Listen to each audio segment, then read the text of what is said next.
watched a man walk down.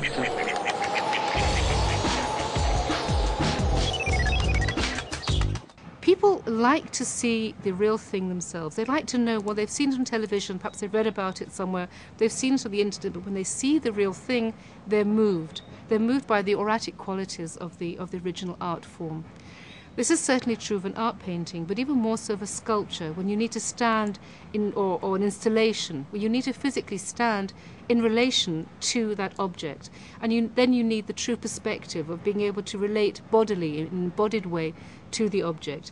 You're never going to get that on the internet. Although we do sort of virtual tools and all sorts of immersive environments that are all online, like Second Life and things like that, you're never going to get the sort of excitement, the magic of standing in front of the original object, a Rembrandt, a Picasso from our collection, unless you're physically in the museum standing in front of that object.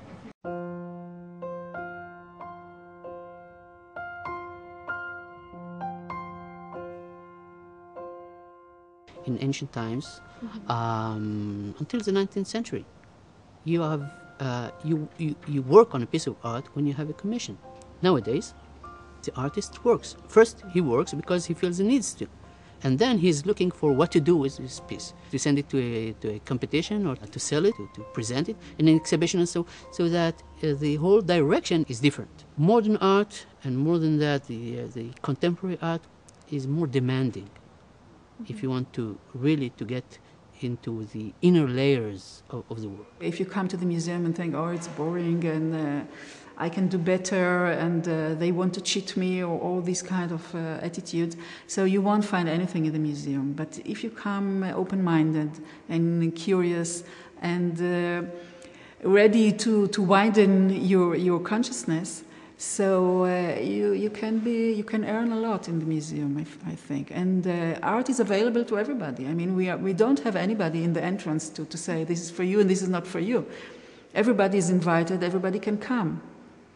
In this, it's absolutely democratic.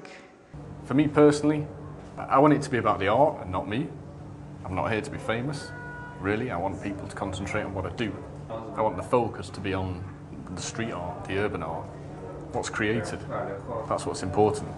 But good art has to have a connection with the concept, with the philosophy of the time, with the state of mind of the time, because the spectator and the artist are living in the same period, something in the same culture.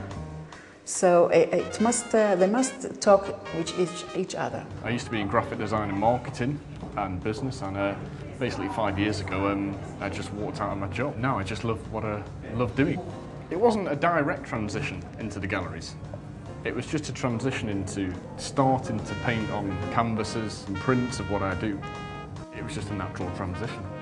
Even now, I still work on the streets, but people still demand the work. The more demand for it is, obviously, the more time I'm spending in the studio, but at the end of the day, this is a full-time living for me now. Who is afraid of modern art? This is the main question. Don't be afraid of art.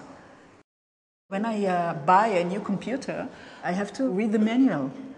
And you have a manual of art also. Yes, okay. If you like to know about who is the artist, so go and study it. You have the internet, you have plenty of information, it's all open, it's all free. I did some installations that allowed people to walk through 3D environments, 3D printed environments. And at first people did not understand. It was exhibited widely in festivals around Europe, and I could follow the way people started understanding the works. And around 2003, people would expect things to react to them. You know, they would touch the installation and expect it to jump or do something. So there was this evolution where the crowd started understanding what is going on. In the last 2 to 3 years, the urban art market is very hot. It's taken off around the world. It appears in reputable auction houses and galleries worldwide, from Bonhams to Sotheby's to DNFA. It's popular. People want the works, even if they don't know who's doing it. That probably adds to it, the anonymity of the whole thing. I believe nowadays the narrative goes through a change from the personal to the group, from subconscious to mythology, something to do with rituals. My work now revolves around what kind of rituals one can handle, one can have in a technological environment. So that would be my answer. Find something personal within the system and work to create some kind of communication between you as an artist and a crowd. Give the crowd the means to create something with you.